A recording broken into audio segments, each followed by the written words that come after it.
Okay, the session is now being recorded.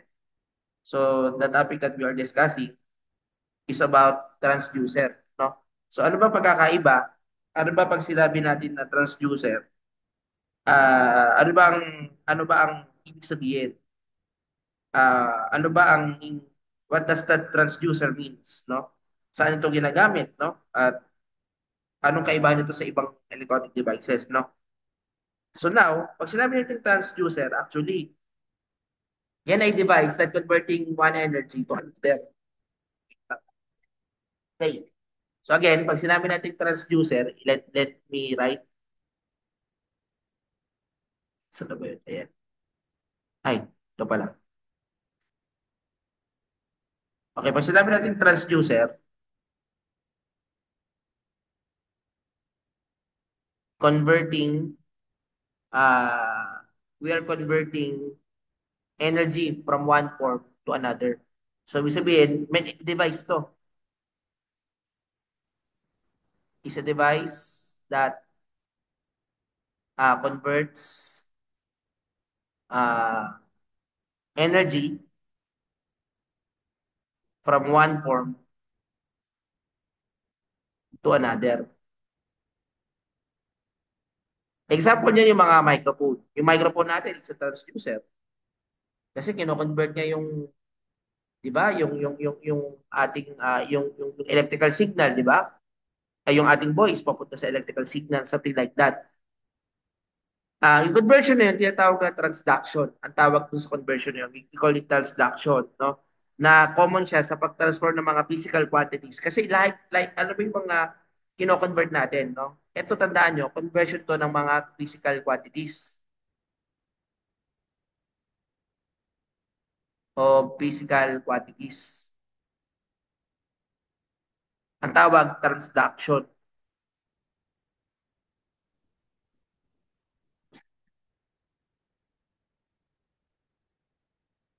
What are examples of these physical quantities, no, na dapat nating makita o malaman, no? Example niyan yung mga pressure,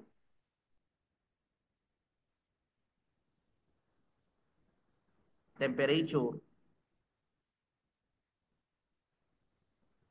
what else?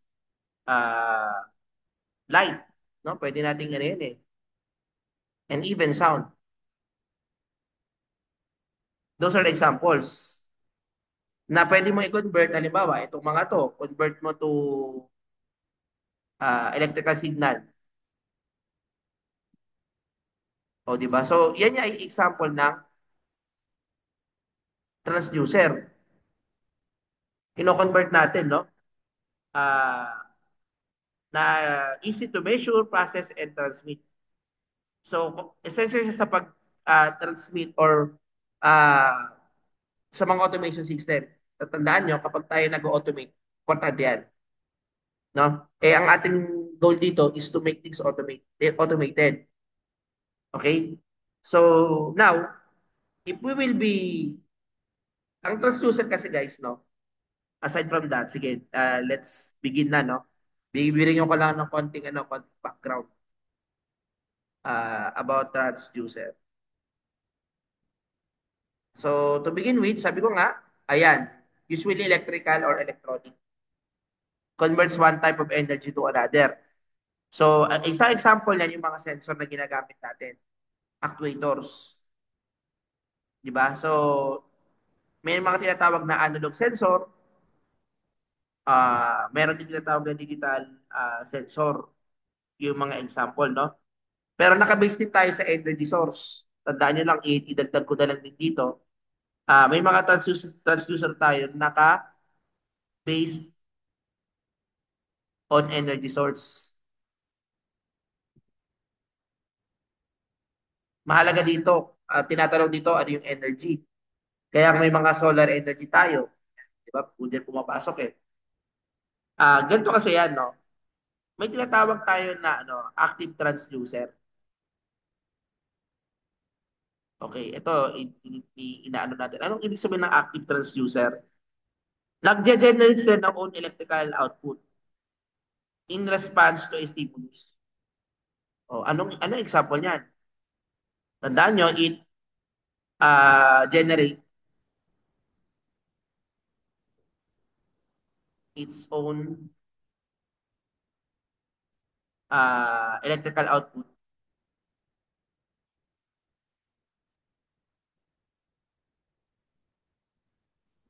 in response to a stimulus.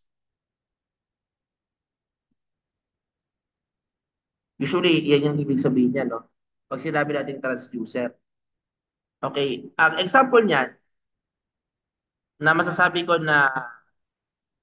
nating active transducer, yung thermocouple. Ewan ko kung narinig yun na ito. I think familiar naman kayo dito na usually yung thermocouple nagko-convert ng heat to voltage. Converts heat to voltage. That is called thermocouple. Active transducer siya kasi nag-create siya ng kanyang sariling electrical output, no? Yung passive naman na tinatawag, kinakailangan mo ng external power. Unlike the active. Pag sinabi natin passive transducer,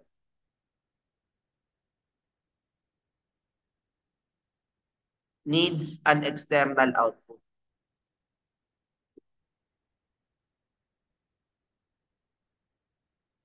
So kinakailangan mo ng external output or external power to operate power.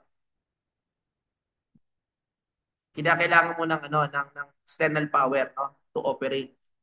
Ah, halimbawa niya, yung thermistor mo nag-change siya ng resistance with temperature kasi merong external power, no? Yun yung isang halimbawa based on energy source, no? Mamaya may mga discussion pa tayo related dyan.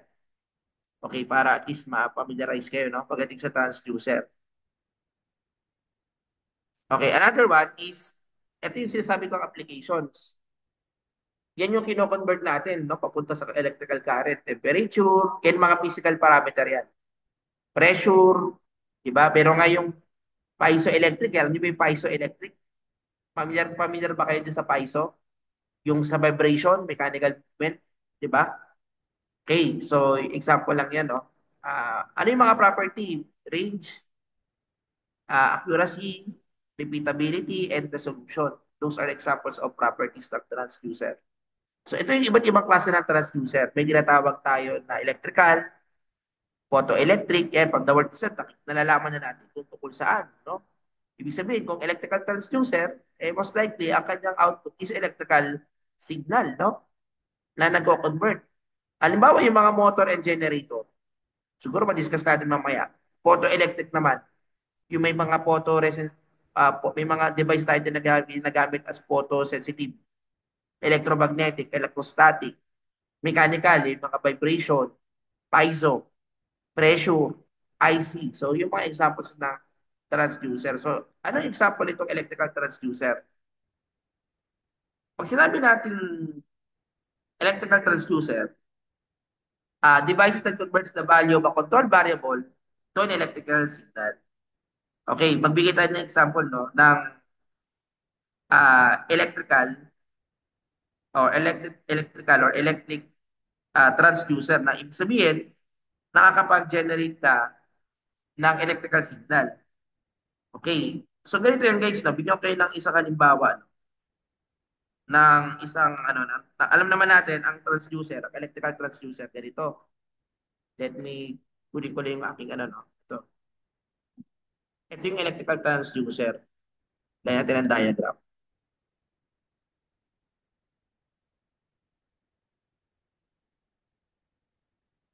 Transducer. Meron kang one form of energy.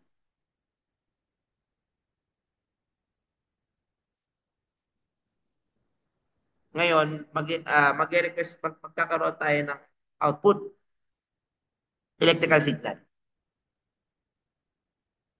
Di ba? So, nagkaroon tayo ng output na electrical signal.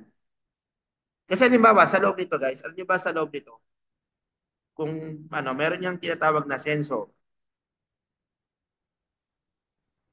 tapos may mga signal conditioning unit. Okay, sa loob yan ng ng isang electrical transducer. Okay, now dito guys, no, dun sa sensor natin, syempre nakakapag generate tayo ng signal, no? Tapos yun yung magiging input ng sense, yung magiging output niyan, yan yung magiging input ng conditioning unit mo. Para yun na yung pupunta dun sa kanyang load. Okay, pero bigyan ko na example ng mga electrical transducer. Example niyan yung microphone. Paano naging example yung microphone? Yung microphone, halimbawa, sound wave into electrical signal, di ba? Thermocouple converts temperature differences into a smaller voltage heat, di ba? Yung thermocouple. Photovoltaic, alam mo yung PV? PV is photovoltaic o tinatawag natin na solar cell. Ito, light energy to electrical energy. Yung light from the sun, nagkikreate ng electrical energy, no?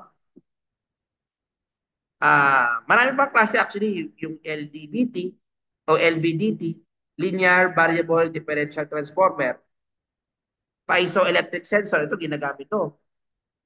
Paano ka nag-generate ng voltage? Pag nagkaroon ng mechanical stress, when mechanical stress is applied, it generates voltage. So ano yung anong sensor 'yon? Yun yung piezo. O so tinatawag to na piezoelectric o piezoelectric transducer, no? Or piezoelectric sensor. O yun yung mga examples ng mga transducer, mga few examples na pwede nating maging basis pag sinabi nating electrical transducer. Okay, what else? Okay, yan yung mga list of electrical transducer, hydrophone, microphone, sabi ko nga, piezoelectric crystal. Ito naman, pressure changes into electrical core. Even yung speaker ninyo, saka yung mga headset ninyo, di ba? So nakikita niyo yung yung hydrophone meron din, yung water pressure into electrical core, ang tawag dito sa hydrophone, no? Itong photoelectric, sabi ko nga ng kanina, meron kang ah value of a control variable into a light electrical signal, no? Okay, example nito guys, no? List of photoelectric, may laser diode, at may laser diode, light emitting diode. Ito ginagamit to sa optical transmission. I-discuss ko nga dito ng konti, no? Okay. So yung tinatawag natin na fiber optics. Ano ba yung fiber optics when it comes to transducer?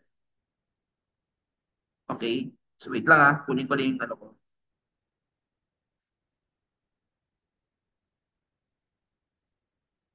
May kunin lang ako.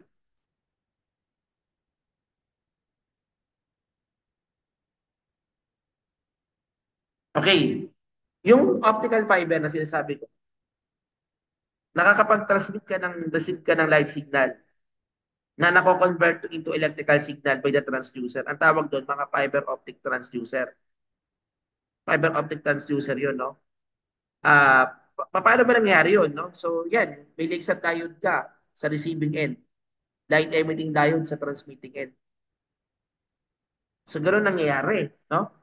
So, paano nangyari yun, guys? Yung tinatawag natin yung laser and LED in fiber optics.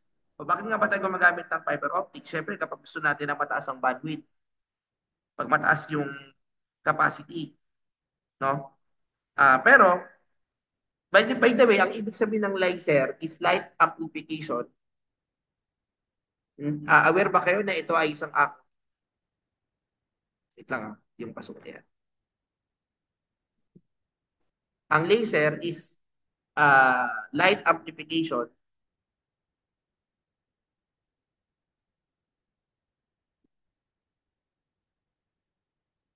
by stimulated emission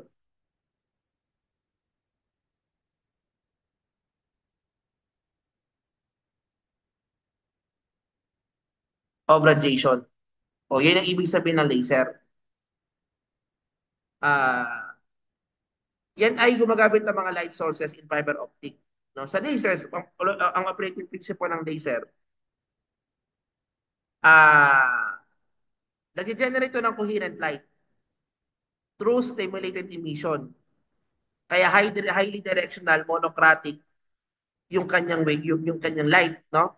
Pag sinabi nating laser, okay, yung lasers, piniprepared natin yan sa mga long haul, yung mga pangmalayuan, high bandwidth communication. Kasi nga high power, high spectral, no? Pero ang LED naman sa fiber optics, ginagamit natin to incoherent. Ito kasi coherent, itong ano, ito coherent. Ito naman incoherent. Ibig sabihin, meron kang LED, typically surface emitting or edge emitting, na nag-emit ng light from a surface parallel or perpendicular to the junction plane, no? Yun yung ibig sabihin niya, no? So ginagamit siya sa mga short ranges, short range, where the laser is more on the long haul or long range. No, yun din natin ginagamit yan, no? Kaya most likely, pag light coherent, laser. Pag incoherent, LED. Pag bandwidth, syempre, broad ang LED, narrow ang laser, no? Okay, highly directional ang laser, less directional ang LED, no? High powered ang laser, low powered ang LED, no? Syempre, mas mahal ang laser compared to LED, no? Long range ang laser, mababa ang LED. Okay, so yun ang mga applications. Kung laser or LED ang gagamitin mo sa optical fiber, no? Anyway, madidiscuss pa natin na yan, no? Yung photodiode naman, phototransistor, ito ay nako-convert ng light level into electrical. Solar cell, yung mga photovoltaic cell, light energy to electrical. Then photocell, light dependent resistor, depende to sa light level. Mamaya ang experiment nyo about dito sa light dependent resistor. Papakita ko na lang sa inyo, no? Yung magiging pinaka-typical experiment ninyo. Okay, next. Electromagnetic, ibig sabihin, converting the value of a control variable. Example yung mga nagko-convert ng wireless, di ba? Halimbawa, antenna. Antenna is a device, yung mga RF signal into electrical. Kasi alam niyo ba yung antenna? Di ba? Ito yung antenna. Ito, transmission line.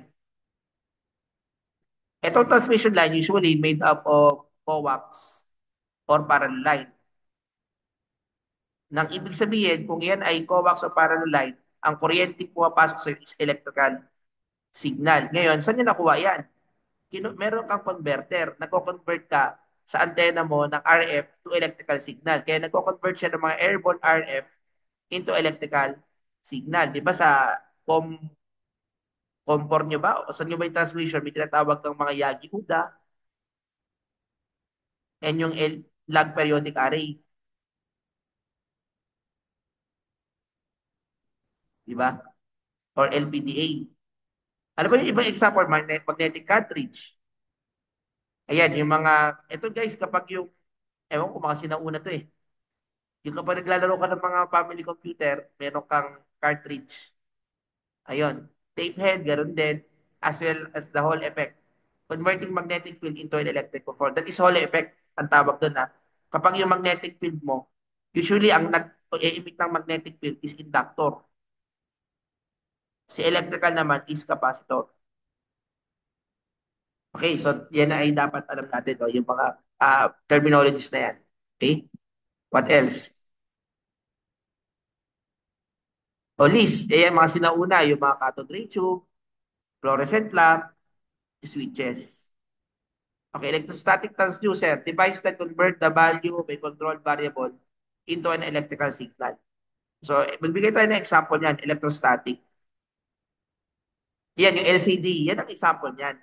Siguro pamilyar naman kayo dito sa mga LCD display. Electrical power yan into visual light. Yan yung ginagamit natin sa mga LCD TV. Di ba? Yan ang kaiba niya sa LED kasi sa LED, light emitting yun. Ito naman, electrical power into visual light. We call that liquid crystal display or LCD. Ano pa example? Temperature sensor, a device is an automatic temperature control system that converts the temperature into other quantity. So parang ang nangyayari, kino-convert niya depende sa input mo, ba? Mechanical movement, pressure, electrical voltage, something like that. Okay, what else? Yan yung mga examples. Thermocouple, ano ba yung thermocouple? Heat to voltage. Thermistor, meron pa tayo niyan, no? Semiconductor, di ba? RTD, yung mga resistant temperature device. Okay, mechanical transducer, ito naman yung tinatawag natin na PISO. Kumbaga, kapag na-apply mo ng mechanical stress, nag-generate siya ng voltage. That is called a PISO, electric. Pero ang mechanical transducer definition, meron kang torque, mechanical yan eh, torque into a voltage torque into a mechanical electrical signal. No, yan yung mga example ng mechanical transducer. Example yung gear. Ito, alam niyo yung gear yung sa mga kotse o sa mga laruan na ano, kaya sa mga orasan na analog, nagtatransmit ng torque to another gear, di ba? Kapag umikot yan, sunod-sunod na sa mga mechanical yan. No? Pressure, an instrument component that detects a fluid known as electrical signal. So, may mga pressure transducer tayo. Nag-convert din. IC naman, ito ginagamit sa mga special transducer na ginagamit, nag-convert ka ng mga, halimbawa, yung current sa microampere, magiging milliampere. Depende yan kung anong variation mo, kung temperature ang pinag-uusapan.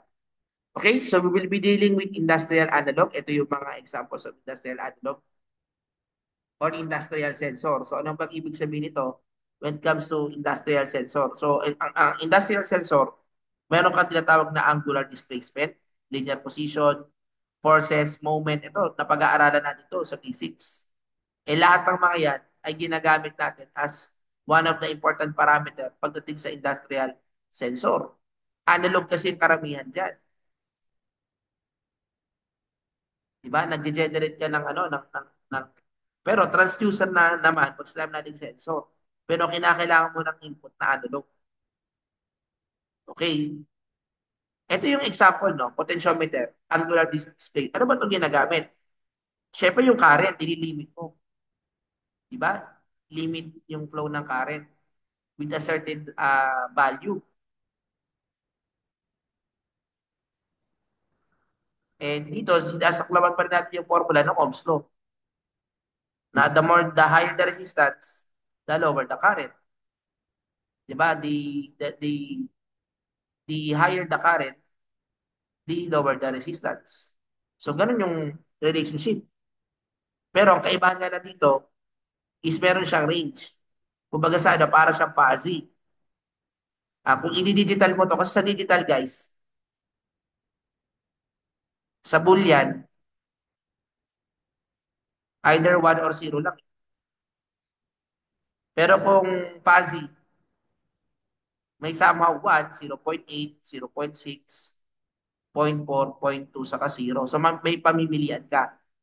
O yun yung fuzzy. Ngayon yung potentiometer, parang related halos dito. Kasi pwede mong i-select, depende sa gusto mo. Ngayon, i-adjust mo itong resistance ng inyong circuit. Okay? Sige. So, next. Okay, so ito ay potentiometer is a resistor normally made with a thin film of resistive material. So, alam naman natin yan. Inexpensive siya, kaya madalas siyang gamitin. No? Ngayon, ano ba yung konsepto nito? Ayan, may mga para siyang wiper kasi gina-adjust mo. Ito yung example na sinasabi ko the schematic diagram of a potentiometer. Alam naman natin to. Baga nakakapag-adjust. Pero ito yung kanyang wiper, sinasabi, is the physical view and the resistive field na tinatawag. No, yan ay isang example, no, ng ating mga transducer din, no? Kasi nalilimitahan natin yung current natin. Now, ano niyo ba yung voltage divider? Dito kasi may mechanical movement tayo dito. Paano naman mechanical eh?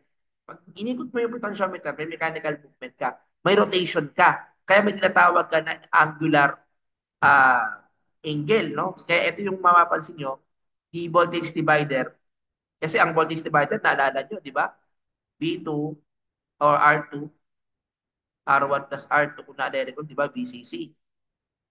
Para makuha mo yung BB. Yan yung sa related. Pero ganun din dito.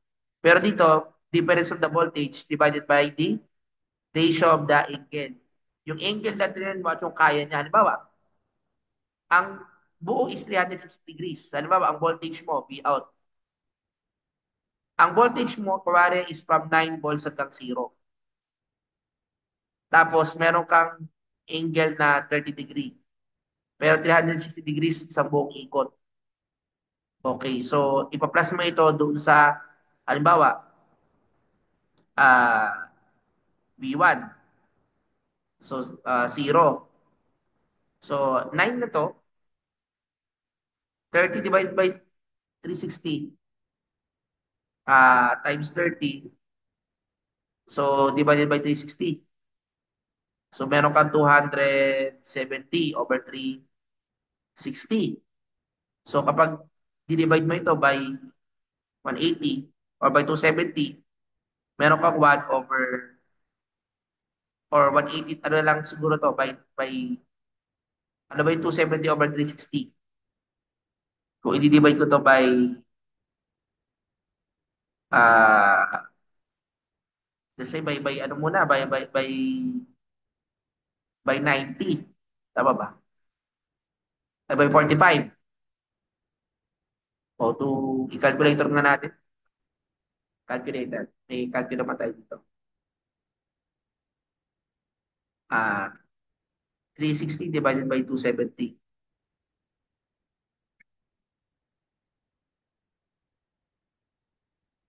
Ay, by 45 na lang.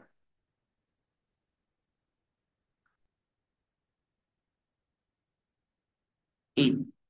So kung meron kang 8 dito,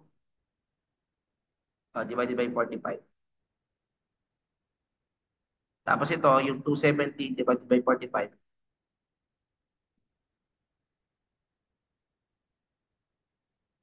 Divided by 45.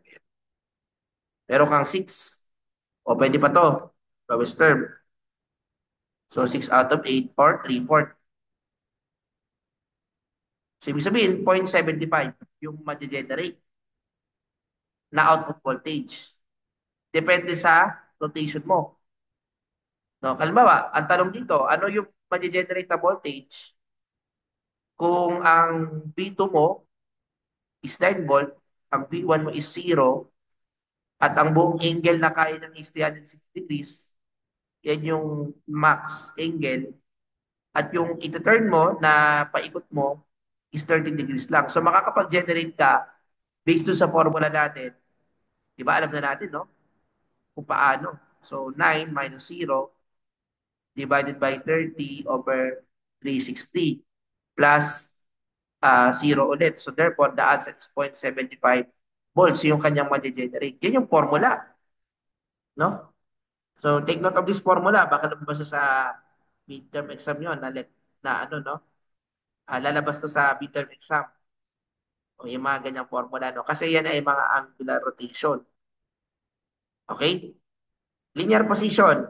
Ayan, interferometer, potentiometer, and accelerometer. Yung interferometer uses single wavelength. Ito naman gumagamit sa para magkaroon ka ng optimum quality. Okay, light is passed through a position called optical flat. Okay, ang optical flat, upapansin nyo, may reflection. May reflection. Di ba? Nagkakaroon ng interference pattern. Hindi siya na-absorb but being reflected. No?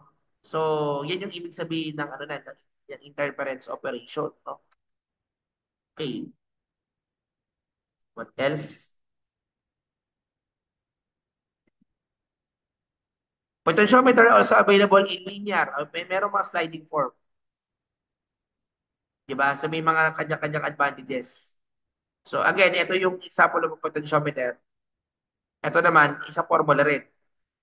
Kung de-determine mo yung, ayan, no, yung tinatawag natin na A or L, later I will be discussing, no?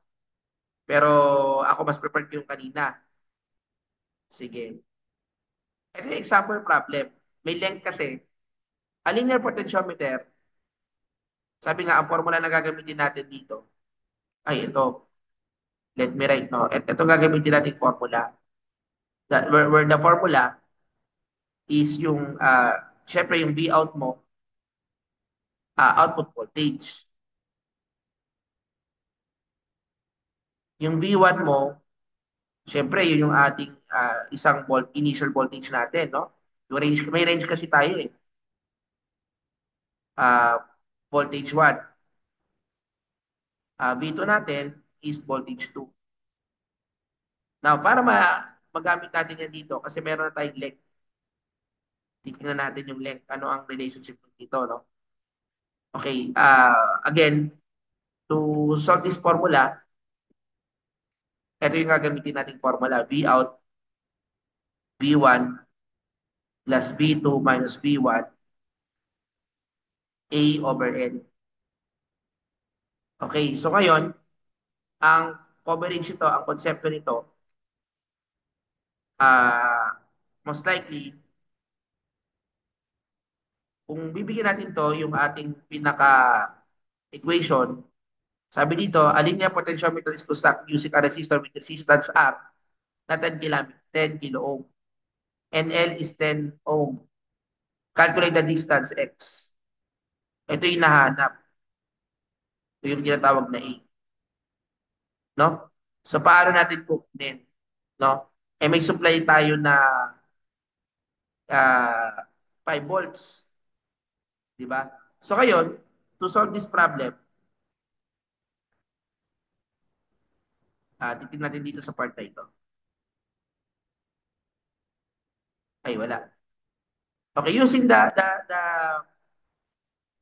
problem that we have, paano mo nalaman yung distance? Kasi ang hinahanap dito is yung ano, eh no, ito ang hinahanap yung A. Mm-hmm. Eh may total length ka na. So paano natin kukunin? Okay, ano ba yung mga given? Siyempre may length ka na na 10 centimeter. Tapos resistance of 10 kilo ohms. Supply voltage na 5 volts. Tapos kapag ang VO mo daw ay 2.25. So, let's say ito yung V1, ito yung V1 mo at V2 mo, no? So, gagamitin natin yung formula. Okay, to solve that, ito yung formula na gagamitin.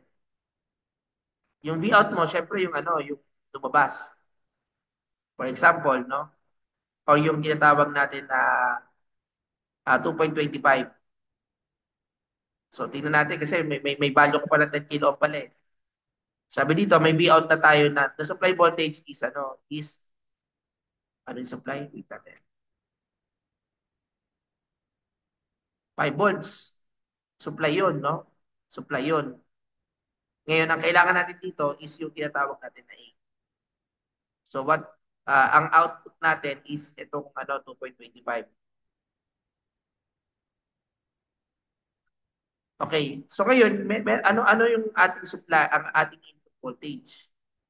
Sabi dito, may resistance ka na 10 kilo ohms, then the supply is 10 volts. When VO is 2.25, calculate. O, tingnan natin ano yung mga magiging given natin. Okay, so ngayon, kung titingnan natin mabuti, pwede natin masabi dito na yung V1 natin, iyan na natin, V2 minus V1, ito yung hinahanap. Pero yung L natin is 10 centimeter. Now, ang 10 centimeter, ibig sabihin, ano yung magiging value ng A mo? Provided na ang VO mo is 2.25. Ngayon may supply ka na, ah, tawag dito, may supply ka na, ano, na 5 volt. Eh, usually kapag ganyan, yung V2 minus V1, kukunin natin yung ano eh, kasi yung V1 mo dito, itong 2.25, no? Tapos, ano natin na 2.25, ito ay 5 minus 2.25 divided by 10 or 0.01 ba? Kung meter ang pag-uusapan, multiplied by A. So, what is the value of A? So, yun yung magiging value na A nito. O, 5 minus 2.25, 2.25 divided by 10 centimeter or 0.01. No, yun na yung magiging ano nito, no? Pa-check na lang, no? Yung magiging value nito. So anyway, yun yung ating magiging value ng A when it comes to this one. Okay? Sige, next. Anyway, hanggang ano lang naman tayo, no? Explain ko lang yung isa pang ano, ito next sa susunod na to, kung ano yung coverage yung magiging exam natin. Now, for the laboratory tree, explain ko lang yung laboratory tree. Ito kasi yung magiging laboratory tree.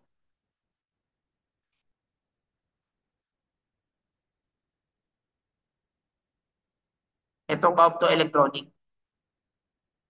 Okay. So, magde-design kayo ng light-dependent resistor. Pero ang gagamitin nyo is multi-sim. So, grupo naman ito, meron kayong power supply, may mga transistor kayo. Ayan. Oscilloscope optional. So, ito yung ginawa kong circuit using the multi-sim. So, i-copy nyo lang. Pag gawa nyo dyan, simulate nyo yung open, yung closed, ano yung measurement nyo sa voltage ng transistor, i-record yung observation nyo. Tapos, i-replace yung photodiode, something like that. Kaya gumamit kayo ng op-amp or buzzer, relay. Sagutan nyo itong mga critical thinking questions after nyo ma-perform yung experiment. Again, it must be, must be composed of your own words. Pwede yung gumamit ng AI pero make sure kayo yung mag-generate. Okay? May tanong kayo guys so far with that. So this is uh, the experiment that you will be conducting. Ngayon, yung coverage ng exam nyo hanggang dito lang. Saan na ba yun? Okay, hanggang dito lang sa bago mag-linear differential. No? Yung magiging coverage ng midterm exam nyo hanggang dito lang. Ito hanggang dito sa bago dito. Kaya hanggang dito lang sa may potentiometer. So hanggang potentiometer lang. Kasama yung thyristor applications, saka thyristor, saka hanggang dito. Okay, may tanong kayo guys so far? I-end ko na ito.